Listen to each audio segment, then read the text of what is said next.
Welcome to Through the Eyes of a Maine Guide. Every journey holds a story. By sharing the wisdom of those who came before us, we keep their legacy alive for generations to come. Join me, Brennan Lane, as we explore the wild through the eyes of a Maine Guide. Hello, everybody. Welcome back to Through the Eyes of a Maine Guide podcast with your host, Brennan Lane. And today I'm sitting down with Lee Schanz. Thanks, Lee. Good to be here. Today we'll cover a little bit of the history and throughout the central Maine area that Lee knows on some of the historic bucks that were shot in Maine and maybe a few other stories that he feels like sharing with us. Sounds good. We're just kind of winging it. This is last minute. We had just enough time to crowd one in before our next podcast, so we're going to go for it. That's right. Let's make it happen. Yeah. So, start off, Lee, for the people that are listening that don't know, you want to give a little background about yourself? Yeah, I grew up in the Farmington area, mostly in New Vineyard and Industry, but that's where my dad was from Farmington, my mother was from New Vineyard, and I spent most of my time in that area. And my dad took me hunting, when I was 10 years old enough to hunt. But my first experience with the big woods was actually in 1975. I would have been 9. I was born in 66. So in 75, he took me up 201. We had gone up to his cousin's, had a camp on the Enchanted Road, and we went up and camped on Enchanted Stream. And I remember vividly going up along the Kennebec River, and there was still pulpwood. I'd never seen that, but there was still pulpwood floating down the river in 75, and then I think 76 was the last year. So I got to see those last log drives coming down through, and we went up to the Enchanted area and fished, but we saw moose. There were already some moose up there then. I'd never seen moose before, and years later I'd go up there and guide moose hunters and deer hunters, but that was my first experience with the big woods. And I lived in Farmington area till I was, around 30, I guess, and then I moved to the Skowhegan area, and I've worked for Hannaford, for 40 years, but I used to be a manager for him. I didn't like my job managing, so I started the guide business in 2000 after I'd moved over to Skowhegan, and so I've been running that for the last 25 years, and it's been fun. That's good. So you said you've been doing it since 2000 there. You just started a new bear operation, correct? Yeah, I ended up, I always did fly fishing and shed hunts for moose antlers in the spring, and then in the fall I would do bird hunts, moose hunts, and deer hunts, and that was enough income for me to, for my family to live on. But when my son came back from the Marine Corps and started working for me, in order for both of our families to, have enough income off the guide business, we bought out another guy's bear business, and we have the Route 16 corridor from Bingham over to Kingsbury Pond. We got 50 bait sites over there. So, now we've added bear to our repertoire. Now you're full time. Yeah, and it's a lot of work.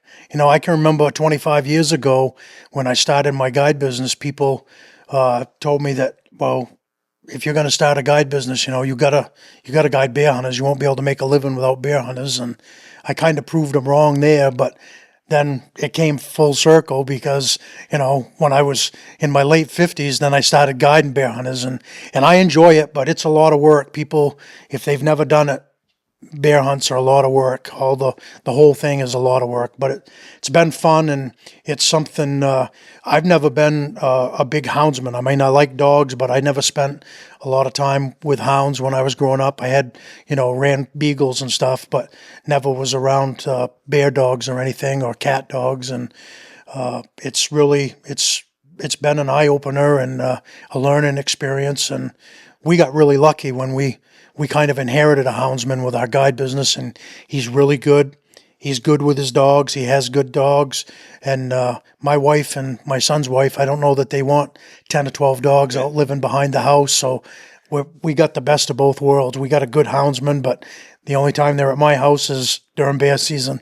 Yeah, it gets pretty noisy there when they're there year round. Yeah, vet bills and food bills, and there's a lot to it. The hounds guys, they're committed. They do it because they love it and they love their dogs. Yeah, yeah, we're in it for the hounds. We're not in it for the kill. Yeah. That's when the kill happens. That's when all the work starts. Hey guys, shout out to Northwoods Outdoor Supply, proud sponsor of Through the Eyes of a Maine Guide podcast. If you guys find yourself in Aroostook County and need any ammunition, firearms, fishing supplies, or any outdoor supplies in general, swing in and see what they have. They have a large variety of firearms, ammunition, ice fishing supplies, regular fishing supplies, and just outdoor supplies in general.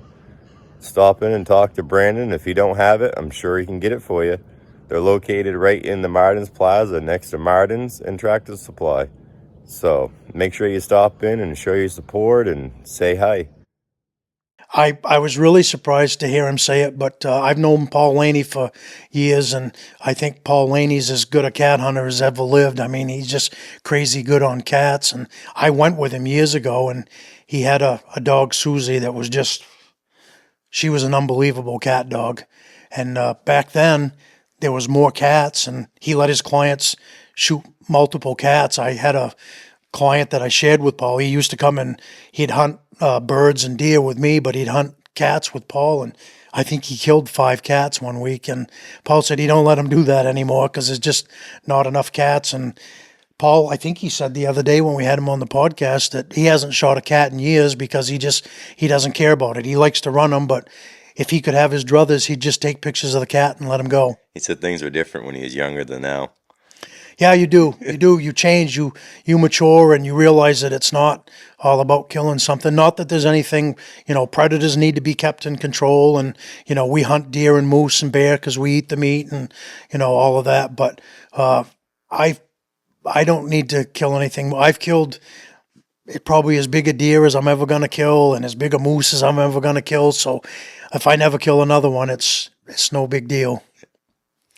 Yep, that's what it's all about, though. It's about the memories that you make, not the kill. The memories you make and the friendships you make. One of the things, it was a learning curve for me when I started guiding people was, and again, Hal talked about that on the podcast the other day. When I first started guiding people, I was carrying a gun, and nobody said any different, but the first couple of years, I killed a 238-pound buck and a 239-pound buck my first 2 years I was guiding, and the guys, nobody really complained about it or anything, but then I heard through the grapevine other people were saying, like, well, your clients don't always want you shooting big bucks when you're around them, and I was thinking about it. They were paying me good money, and so I didn't want any conflict of interest. And the other thing was I just decided that I needed to, if I was going to do one-on-one hunts, I kind of followed Hal in that way too. My first few years, I was taking multiple clients, and we were hunting in groups, and, we weren't driving deer or anything, but we'd go into a piece of woods, and, a couple guys would want to sit, and some guys, if we had snow, would track or whatever. But when I started doing one-on-one hunters, it didn't make any sense for me to carry a gun because basically I was getting on a track and trying to catch up, to the deer with my client. And so, yeah, that was a kind of a transition for me. You got any stories that stick out in your memory bank there from when you were guiding deer hunters? Oh, I talk about it all the time, but I've been very fortunate. I've killed lots of big bucks, and my clients have killed lots of really nice big bucks, but it's the ones that get away that haunt you. And then also, I just guided a guy. He's a good friend of mine. His name is Scott Dale. I've been guiding him for years, doing different things. And I can remember it actually. The first time I ever guided him was back when Hal still owned his first outfitters business. And I guided him and his brother and a buddy. So there was 3 of them. And in that week, all 3 of them could have and should have killed big bucks, and nobody killed one. It was the strangest thing. It just, the way that it panned out, Scott hit a good one, and we chased it all the way to Canada and never caught up with it. But I think the deer was fine. I think he hit it high in the neck. When you have tracked as many as I have, as soon as I showed up, I actually was putting his brother and his buddy on stand and little ground blinds I'd built for them because they weren't trackers and they weren't in good shape. They were both smokers and drinkers. And so anyway, Scott liked to get on the track with me though and go. So he had walked down this woods trail and I said, I'll catch up with you as soon as I get the other guys and we'll get on a track. Before I could even catch back up with him, I'd heard him shoot. So I get down to him and I said, did you get one? And he said, I don't know. He said, I just saw three big bucks in 5 minutes. I said, what? He said, I just saw 3 big bucks in about 5 minutes. So I thought, before he even told me any more, I said, it was on like the 11th or 12th of November, which was kind of early, but I think the first doe in heat, I said, there's a doe in heat around here somewhere. If you just saw 3 bucks like that. And sure enough, we ended up, there was a doe that had gone through there and all of those bucks converged on her. The first one he saw was a big one. He said, I know it was over 200. And he said, I saw it disappear into a thicket, so I let him wander off and then I tried to sneak up on him. He said, when I got through that thicket, I got into an opening. He said, I saw another buck standing there, but it wasn't the same buck as the first one. He said it was actually a little smaller, still a good buck though. So he said, I pulled up on him and fired. And when I did, he said, he went right down. But he said, before I could go over and check and see what happened, he said, I heard something and he looked off to my left. He said, and another buck was coming. And he said, there was the biggest one of the 3. And he said, it walked right in front of me. He had his nose right on the ground like a hound dog and walked right in front of me at about 10 yards. But he said, I couldn't shoot because I'd already shot that other one and knocked it down. So what ended up happening, we got over and I think he had just hit that first deer like high in the neck in the muscle. And that I've seen it happen before. That'll stun them and it knocks them right down, but it's in the muscle tissue and they'll get up. And because he never bled that much, and every time that he would bed down, we chased him for the rest of the day. Every time that he would bed down, there'd be just little drops of blood right in the back of his bed was, and he didn't even act like he'd been hit after a while, and then he just dried right up. So before the week was out, his brother and his buddy, I had put them both in places, and Scott and I would get on a track and track the buck right in front of where his brother and his buddies were. And the first time, I think it was the second or third morning, Hal talked about the school bus road yesterday in one of the podcasts. There was a little place, Hal knows about it, there's a little place off the Holub Road. The bridge was out, and for years I had that little corner pretty much to myself because you had to walk through the brook to get there. And they put a bridge in now, but I would walk through the brook and go up on this hill and look for a buck track. So I had set Scott's brother and his buddy down at the bottom, down where the brook was, and there was a signpost down there and lots of good signs. So we hadn't left them very long, and Scott ended up getting on a buck track with me, and we tracked him all the way clear up to the top of that mountain. And then when he got up to the top, he crossed the brook and he went over on the school bus road that we talked about yesterday, came back and walked right within sight of the school bus. I said, I said, he must like that school bus. He walked right beside the school bus, and then he went back down and crossed the brook again, and it was like he was making a big circle.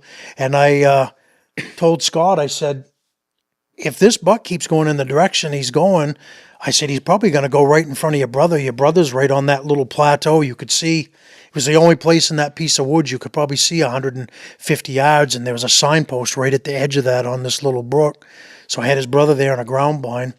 Sure enough, we tracked that buck, and I said, we're going to hear your brother shoot. He went up this little knob, and he got up on that plateau. Didn't hear a shot.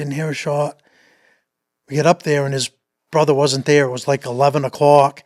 He had seen 10 deer in that blind the day before, and for whatever reason, he decided he wanted to go back to the truck for his lunch. We pushed, and it was a big track. I mean, a big one. And he walked right in front of his ground blind, and there was nobody there.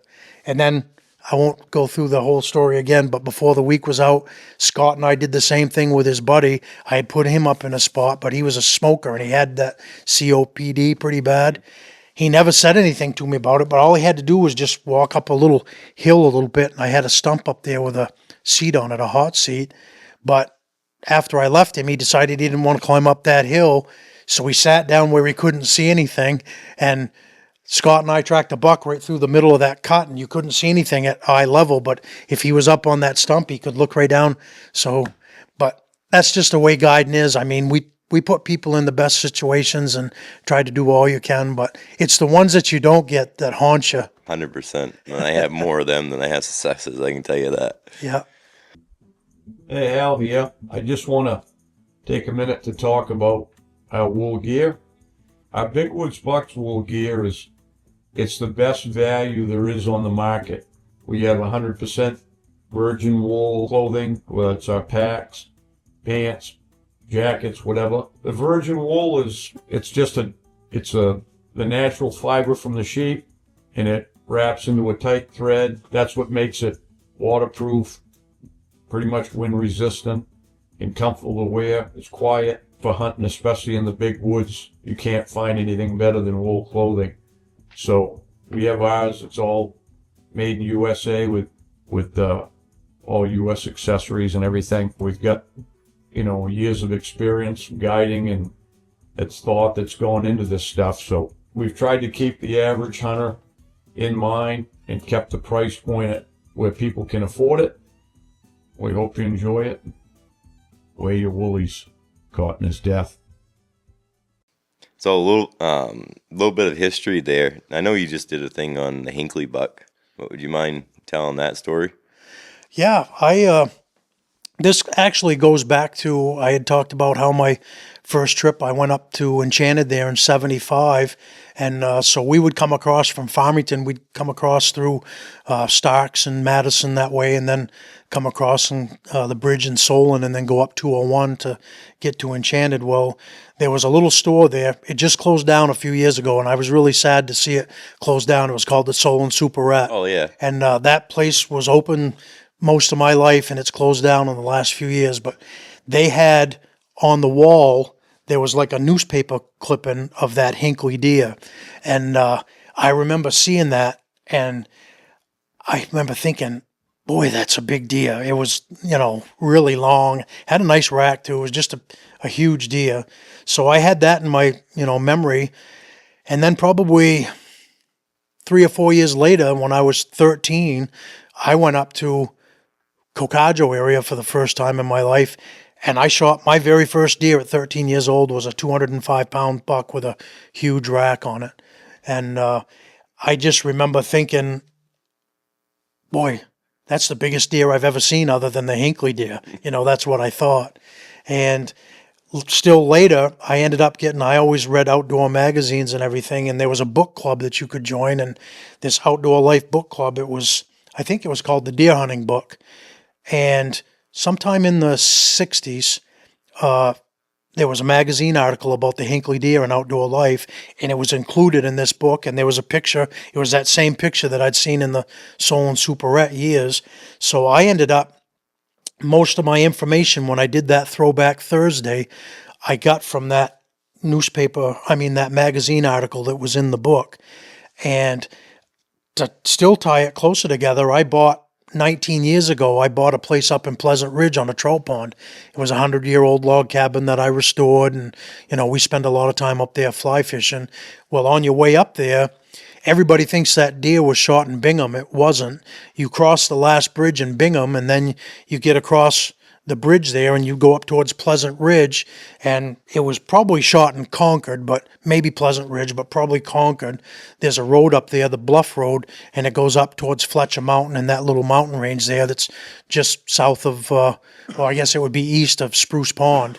And that's where that Hinckley buck was shot at in there. So I can remember when I would take my clients up, the first few years I had my Bean Pond camps, I was doing the first week of deer season up there because it was like a remote hunt, and Hal had gone out of the outfitting business, so I didn't have to give my first week to him, so I was doing it at Bean Pond. And I would always tell my clients, whether it was spring fishermen or fall deer hunters, when we drive by that road, I'm like, that's where the Hinckley buck was shot.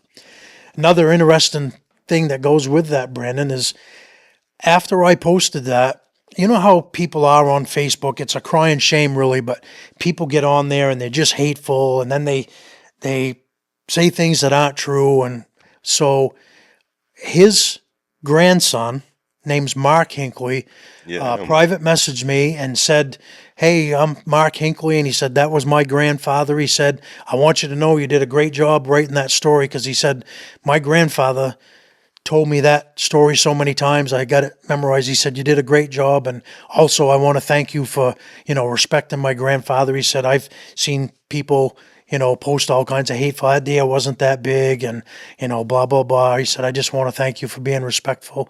So now I'm Facebook friends with his grandson, Mark. And he told me an interesting story. He ended up, at the time he shot the deer, he hunted up there in Concord, but he was living in Augusta. But afterwards, when he retired, he moved up to Emden. And so he was living in Emden, and Mark didn't live too far away at the time, and there was a brook between them. So Mark would go up to the brook and catch brook trout for his grandmother and grandfather, and then go to their house and give them the brook trout, and she'd make him lunch, and he'd hear all these old deer stories and stuff, and then go home. I thought that was cool. The biggest thing that I've got out of these Throwback Thursdays is you can't believe the interesting conversations that I've had with people that knew these people that I'm writing about. Like the Fred Goodwin buck, I had all kinds of people that knew Fred Goodwin, and I'd met Fred Goodwin before, but I didn't really know him well, but people that just filled in more of the story. And I think I'm glad that you're doing this podcast, because I had told you there's some old guides out there that have some stories that need to be shared, but I'm glad that I started that Throwback Thursday, because I think there's going to be a lot of history that's going to be saved. You want to tell everyone where they can see that if they don't look for it already? Yeah, if you go on Big Woods Bucks, if you go on our Facebook page, I share it. It's on Big Woods Bucks. It's on Schanz's Guide Service. It's on my personal page, Lee Schanz. It's on Andy Larson. I share it with a bunch of people, but you can go right on Big Woods, and every Thursday, I've been doing it every Thursday. So tomorrow night, we actually just got done filming a Throwback Thursday. Hal's going to be my guest star tomorrow, and so I got a little story about him, and gonna do the little video. So yeah, if you're interested in stuff like that, it's mostly on history of sporting camps. I've done the railroads, I've done old time hunters that were famous, and then I always have a little gun segment because I'm a gun nut. So speaking about that, and I remember not too long ago when I called you and was talking to you about doing this there, you mentioned, I think it was Phil Cobb. Yeah. You want to tell a little bit about him? Because that was a lot that I had no clue. Yeah, I can't tell you, I've always been a hard worker, and my father taught me that hard work can overcome anything. So I was going to be a successful outfitter just because I was willing to do the hard work to do it. But to be completely honest, I've been blessed so many times with the people that I've got to know. I met Hal early on, and I learned from his mistakes. We joke about it all the time, but some of the stuff that he tried that didn't work, and he saved me a lot of heartache and a lot of money. But the people that I've met through the years are people I was close to, and Phil Kopp was one of those people. My dad ended up, even though he was young, he was running the state bridge crew over in Franklin County when he was in his early to mid-20s, and he spent a lot of time in Eustis. And at the time, Phil Kopp had a huge guide business up there in Eustis, and he was, I don't know if you could say, there was probably a few other guys out there too, but it's a pretty legitimate statement that he was one of the fathers of modern day bear hunting. He was running strike dogs way back years ago. He was putting baits out, and he was hunting them from spring. Back then, I think they changed it. It was in the early 80s that they did away with the spring bear hunt. But he told me when I went down to visit him, and I'll fill that part of the story in later, but when I went to visit him down in Florida, he was hunting bear from May all the way through to November or whenever they denned up. And when he first did it, like back in the 50s, they were considered like vermin. I think I don't know when they stopped the bounty on them, but he would run them with hounds, bait them, trap them, everything. He had, they call them pre-29s. Again, I'm a gun guy, so I know all this stuff, but what is the 44 Magnum? They're Model 29 Smith & Wessons. When Magnum Force and all those Clint Eastwood movies came out, that's what really exploded that. For the longest time, you couldn't even find one of those, but back when they first came out, before they even called them Model 29s, Phil Cobb had one of those, a 44 Magnum Smith & Wesson, and he told me, he said, I couldn't even tell you how many bears I've killed with this. Probably, dozens, but maybe into, over 100. But he said, I've killed all kinds of bears with this gun. And the other thing that when I went down to visit him was he told me all these amazing stories, like when they closed the bear season down, the spring season in Maine, it was his whole livelihood was bears. So he decided to go to Ontario and start a bear business. So he ended up, he'd do his spring business in Ontario and then come back to Eustis in the fall. And eventually he just moved everything. He sold out his Eustis business. But I graduated in 84. So when I went to Florida to visit him would have been in 1984. And back then, I wouldn't dare to tell you what the number was, but bear galls were worth a crazy amount of money. And he had 4x8 sheets of plywood completely covered with bear galls. And again, he was killing all kinds of bears. And, he'd take the galls out of them. And that was just like, that was his cash money. It wasn't even anything to do with, his guided hunts, his tips, or the money he was charging him. That was just all extra. And I've always been pretty good with math. And I was thinking, yeah, I could buy a lot of guns with that. So, yeah. The other thing, he told me, you'd be interested in this because, you've killed a lot of big bears and we have. But when he first moved to Ontario, he was in a place that hadn't had a lot of hunting pressure and there was a lot of big old bears out there. And he had a client shot a bear, and I think it was it was like a 200-pound sow. I mean, it was a good-sized bear. And the client, after he shot it, he saw that it was dead, and he came out and just waited at the road until he got picked up by the guide. And so the guide went back in with him, and I don't know if they had a jet sled or whatever, but they went back to retrieve it, and the bear was gone, but there was like bloody drag marks going off into the brush. And the guide thought, that ain't good. I don't know what's going on here. But so we went back and told Phil about it, and Phil said, there's a big, huge boar in there somewhere, if it dragged a 200-pound sow off like that. So they ended up, when they went back in, that big boar had dragged that sow off and ripped her open, was like eating her guts and stuff, which is unusual, but it does happen. So they ended up setting up on that bear, and they killed that bear, and it was like, I don't know, 600 and something pounds and 8 feet. Oh, yeah, it was a giant bear. So I loved all those stories like that. And again, I just feel so lucky that I've become friends with, him and Hal. And Hal had an older friend that I became friends with, and his name was Ben Pinkham. He just passed recently, but he started Gentle Ben's up there in Rockwood, and then he went out west and had an outfitter's business. But I got to meet a lot of those old-time guides, and a lot of those, like Ben Pinkham and some of the other ones, they actually were trained by Phil Cobb. Okay. Yeah.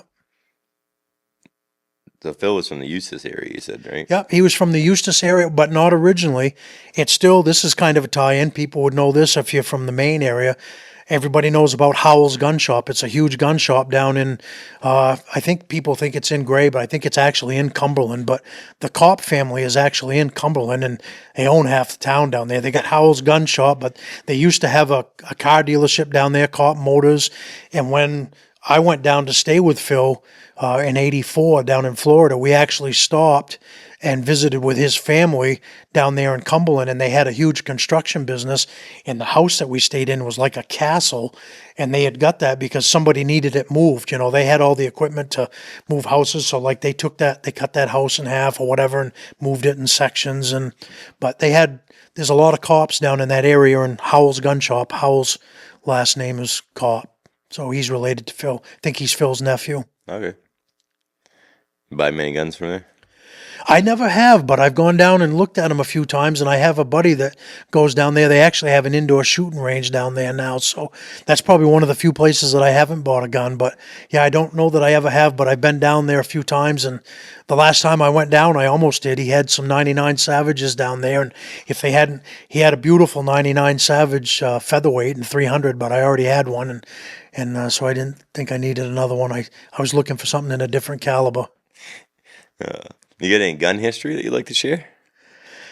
Oh, I've got all kinds of gun history, but we did a podcast on my father back this winter, and I shared how my dad was always a Savage 99 guy, and I'm not. I mean, he didn't start out with Savage 99s. His first gun was a Marlin 30-30, and then he switched over. He had a Springfield bolt action for a while, but probably by the time he was in his early 20s, because he and my mother got married real young. They were young when they had me. They were teenagers, but by the time my dad was in his early 20s, he had got a Savage 99, and he bought some other guns over the years too, but for most of his life, my dad hunted with Savage 99s, and he ended up the year before. It would have been the year before I went down and visited Phil Cobb in '83 when I was a junior in high school. We went up to Greenville, and we used to go up and hunt Cocajo, but we never even made it to Cocajo. We went out by at the time, I think they called it the dump road because the Greenville dump was out there. Now they call it the Scammon Ridge Road, but sometimes it's better to be lucky than good. It was a rainy day, and I can't remember. We had to be home early for some reason or whatever, but we just decided we were going to wing it. And so we went up there, and we're driving along, and we saw a hardwood ridge that had some cuts on it, and thought, boy, that looks like a nice place. Let's go up in there. And we weren't up there an hour. My father shot a 250-pound buck. It was the ninth biggest buck killed that year in '83, and shot that with a 99 and 308. He had all kinds of different calibers too, but my father loved the 308, and so this year, we're going to be releasing a film here shortly on Big Woods bucks, but my dad passed away in November, and like 5 days later, I shot a nice buck with a 99 Savage and 308. Yep. Yeah. Well, I got a question for you. I see you did a post not too long ago about 35 Whelen there, and you was comment back and forth with somebody, and you said that you thought it might be a little overkill for hunting whitetail. Well, I don't know if I might have said that, like, you don't need a 35 Whelen, but I know guys that like them, and dead's dead, right? So if you want I to, like it because if I can blow through a 4-inch tree and hit what's laying on the back side of it, even the better. Yeah. The only thing, like, I actually, to be completely honest with you, Brandon, I've got a terrific history with the 35 Whelen, because back when they first came out with it in '88, I think was the first year they had them. Remington legitimized it, but I grew up reading Elmer Keith. I've got all of his books, and he, hunted with 35 Whelens back when they call it a Wildcat cartridge. Mm-hmm. He'd take 30-06 cases and neck them out to 35 and load them with heavy bullets. And he shot a world record grizzly bear up in Alaska with it and everything. So I ended up, I was actually thinking about shooting my first moose with my Savage 99, but I'd already shot a few moose with a 99 and some other guns. But I actually, just because it fits me good, it shoots good, and I don't know, it's just the gun I carried. I've had a Ruger Model 77 bolt gun in 35 Whelen since they came out in the 80s. Shot a couple deer with it. I remember the first deer I shot, like you were talking, it's more than you need. I shot him right through both shoulders, and it looked about like the size of a baseball coming out his off shoulder. So it definitely is more gun than you need. But again, dead's dead, right? Dead, yep. So, but I shot after waiting 40 years. I went on the very first moose hunt in 1980. My dad got drawn for a permit in 1980. So that was the first year they'd had the moose hunt in 45 years. I thought, in a couple of years, I'll go on my moose hunt. Well, I ended up going as a sub-permittee and shot a few moose, but I never drew my own permit until 2020. I waited 40 years for my own moose permit, but I brought the 35 Whelen, or Whelen, however you want to pronounce it, and I shot the biggest moose in the state of Maine. Hal scored it for me, and I sent in all the paperwork, and it qualified for Boone and Crockett. I shot a Boone and Crockett bull with that 35 Whelen. So then I never thought that I would go to Alaska and hunt, but Hal and I and Joe Cruzy and a bunch of our buddies, Joe set the hunt up for us, and we went up there, and I shot another booner in Alaska the next year, and guess what? I had the 35 Whelen again. Maybe you should take that out this deer season and see what happens. Maybe I ought to. And so then I ended up again, I feel so blessed because I've been part of Big Woods since the beginning. So whenever somebody makes a gun for us, I always get number 2. So Hal, in our original 30-06 Big Woods gun, Hal's got number 1 and I've got number 2. I mean, the serial number on my gun is BWB2. So then, same thing when I get the 35 Whelen, it says number 2 of 100, and I like it. It's a beautiful gun. Mine's got a beautiful piece of wood. It's a beautiful gun. But I'm going to tell you something. That little carbine, when you shoot, I don't mind, kick, and when you're hunting, you never feel it anyway. But I remember when I was sighting that in with 250 grain bullets, that thing rocks you. You shoot that about 10 times, and you're like, yeah, I've had enough for a little bit. Yep. But I really do like it, and I love the 35 Whelen cartridge. As a matter of fact, if my clients come, if they fly in or they don't bring their own gun, that Ruger 77, that's what I let them use because it's perfect for every situation. It'll reach out. Most of the time I don't even use 250 grain bullets in that. I've got a 200 grain pointed Remington core locks. I've got that gun sighted in, so it's right on it. It's just a little bit high at 100. Right on at 250 and a little bit low at 300. And in Maine, you're never probably going to shoot more than that anyway. So if you see a moose anywheres from 0 to 300, that 35 Whelen is right there. And I bet that 35 Whelen that I've got has probably killed, I don't know, at least probably 7 or 8 moose. It's counted for, and they don't go far when you hit them with it. Yeah, so that's I shoot 220s. Yep. Out of mine. I love that. And that thing, that's my backup guy gun, whatever you want to call it there. Yeah. I've had more bear hunters shoot bear with that and moose. I mean, last year I think I had 3 or 4 different moose hunters use that same gun, to shoot moose with. And Yeah. once they shoot it and see what it does, like you said, dead's dead, but it's nice when you ain't tracking. To be completely honest with you, Brandon, I think it's a perfect moose gun. I think it's more than you need for deer. But again, if that's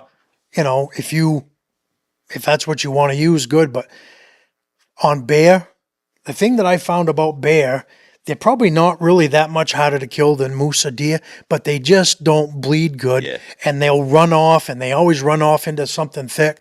I'll tell you what, a 250 grain core locked or a Barnes X or something that'll punch a big hole, I think it'd be a great bear gun because, again, it's not that they're a lot harder to kill. They might be, especially the really big ones. Their bone structure is a little bigger, but the biggest thing is I want them things to be leaking because they just don't leave a good trail. It's the fat that plugs the hole up most of the time on the exit because they have all that greasy fat that clogs the hole so they don't bleed. I mean, they bleed more internally than they do externally. Yeah.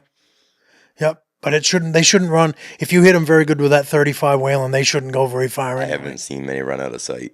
Yeah. But no, I had to ask you that there. I see that. Yeah, I'm surprised that I said that it was overkill, but it is. I mean, I think it's more than you need, but again, dead is dead. Most people, think an .06 is more than you need for deer, but I would say over the course of my guiding history, I probably had more guys use a 30-06. The 308's right there too, but more guys use a 30-06 than anything on deer and moose. That all depends on where you're hunting too, though. Like, I mean, you can kill a deer with a 22 mag if you want, but like hunting in the thick woods, like up home, you're 9 times out of 10, the chance of you hitting maple or a little bit of brush or something to deflect that lower bullet there. With a 35 Whelen plows through it, it might defer it a little bit, but it ain't deferring it nearly as much as the 270 or 243 or something like that.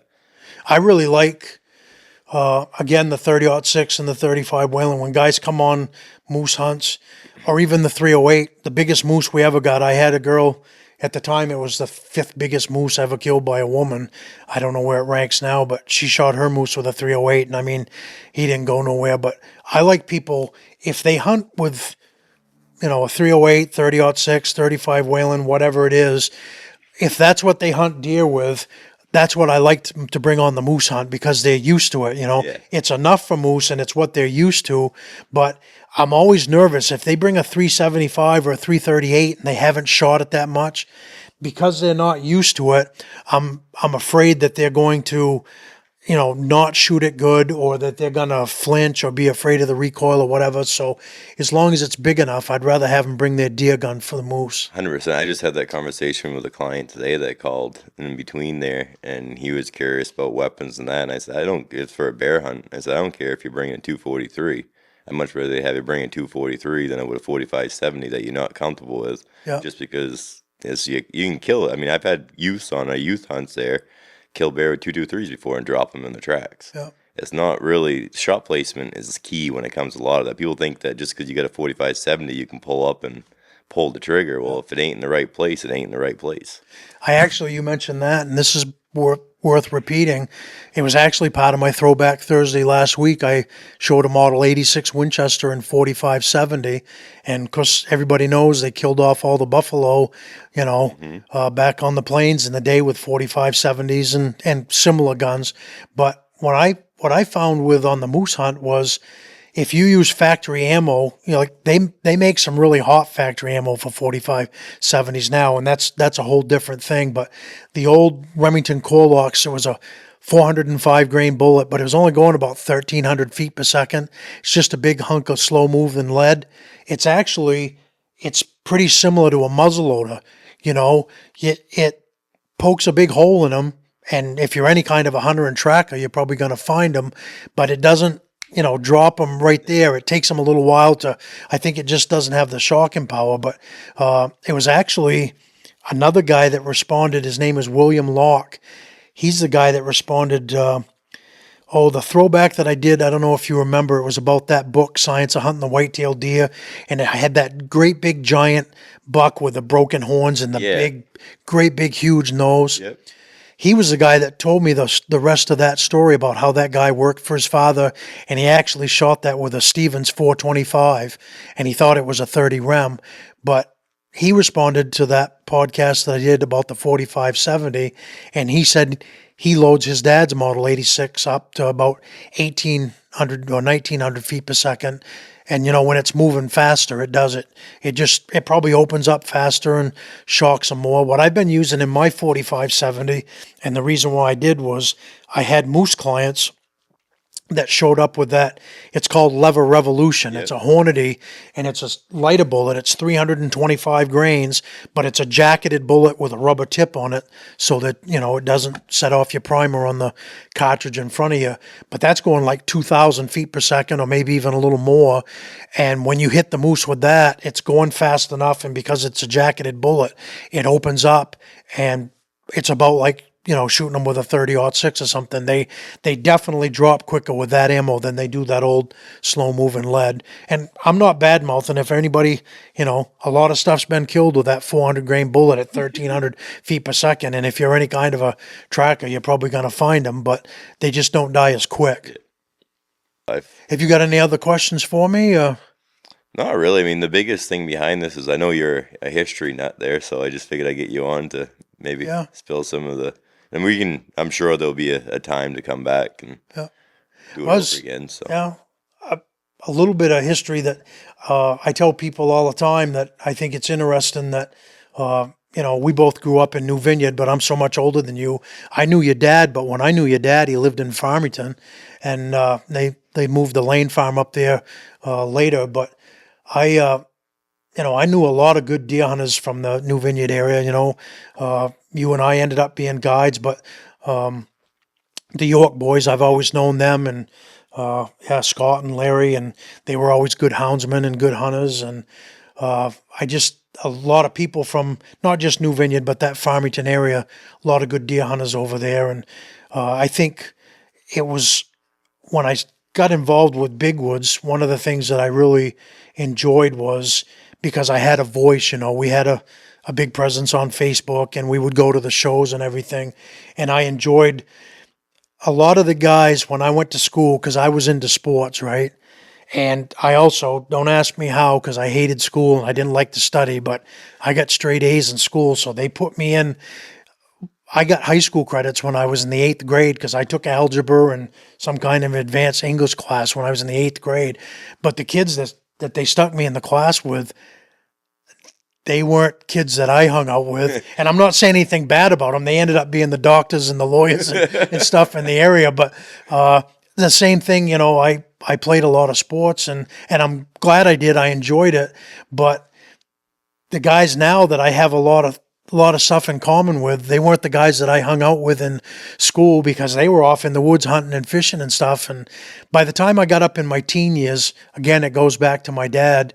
My dad wasn't a bad father. He just was a kid having kids. Mm-hmm. But by the time I got up in my teen years, I knew my father, he probably thought, geez, I better get him interested in some stuff that's good so he doesn't end up being a hellion like me. Yeah. So I ended up going hunting and fishing with my dad all the time. And again, after I got involved with Big Woods and, you know, people knew about me, I'd go to these shows, and all kinds of guys that I went to school with, but never really, we weren't in the same circle. Now we talk about hunting stories and fishing stories and stuff, and I'm glad it's come like that. Yeah. It's amazing how it comes full circle. If you would have asked me 15 years ago, I never would have thought I would have been doing what I do now for a living. Yeah. It's hard. It's a hard business to break into. We were talking about it earlier. It's kind of like farming. If you weren't brought up in it, it's hard to buy a guide business and make a go of it, because, you know, it's expensive to buy one. When you start buying camps and land and, you know, all the stuff that goes along with it, you're talking a lot of money, and most people that have the money to buy a guide business don't want to work that They're hard. smart enough not to do what we do. They Yeah. hire people to do what we're doing. Yeah. So yeah, it's kind of and again, I've talked with all kinds of people, and they're good hunters or whatever, but if they had a family, you know, that was dependent on them, they just had a hard time making a living at it, because it takes you a few years to get established and make the money at it. But the one thing that I had going for me was I had a wife that was supportive, because she was glad that I quit my other job, because it was a salaried position. I was gone all the time, and I didn't like it, and she knew that. So she was really supportive. But also because of my dad's influence, I didn't have any debt, and I didn't have, you know, mortgages and payments and all that stuff. And that's what does a lot of people in. I mean, you know, when stuff starts getting tight and you've got to pay your bills, you got to do what you got to. And so a lot of guys, I just met a guy this spring when I was out shed hunting, and he's a logger now, but he tried to make a go of it as a guide, and just told me, he said, I struggled, so I got back into logging, and I'm sure he still, you know, hunts and fishes and everything, but just doesn't do it for a living. Well, guiding's not really predictable. Yeah, guiding's not really all that predictable. I mean, you might have a busy year this year, and you might have a slow year next year. I mean, look at COVID. Before COVID, we all thought that we were a necessity. After COVID and during COVID, we realized we're not a necessity. We're an extracurricular activity for people to come and see us to do. And it puts in perspective for me, you know, that maybe we got to start figuring something out and adapt a little bit, because we don't need to be in business. People don't need us, you know, to live. The other thing that goes along with that is you have to be adaptable, because I'll give you two big examples of that. Back in, I don't know, we'll say it was around 2010, but it was around 15 years ago, especially up in this area, we had 2 or 3 really hard winters where we had huge snowfall and we lost a lot of our deer. And so because of that, the deer hunting was pretty slim for a while, so you had a hard time booking deer hunters. And with the moose hunt, because, you know, you got to draw a tag for it, and now the moose numbers are down. I never thought that it would, you know, help us, because now it's harder to get moose, but it really does, because I never used to guide many Maine moose hunters. All of my clients were non-residents, but now people have waited 30 years and they've heard about the ticks and all the other stuff. And because there's fewer moose and it's harder to get the big ones, that's actually helped us. So sometimes the pestilence helps you and sometimes it hurts you. Yeah. There's no, you know, you don't know until it happens, I guess. No, 100%. Well, we'll wrap this up here.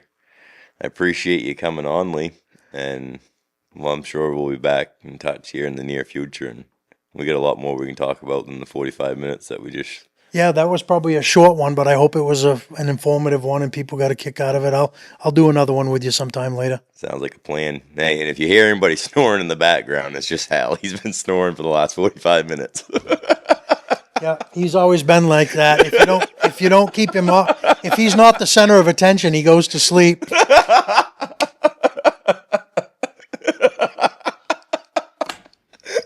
Oh, crap. All right, thanks everybody for tuning in for another episode of Through the Eyes of a Maine Guide. Until next time, hit subscribe and follow along for more to come.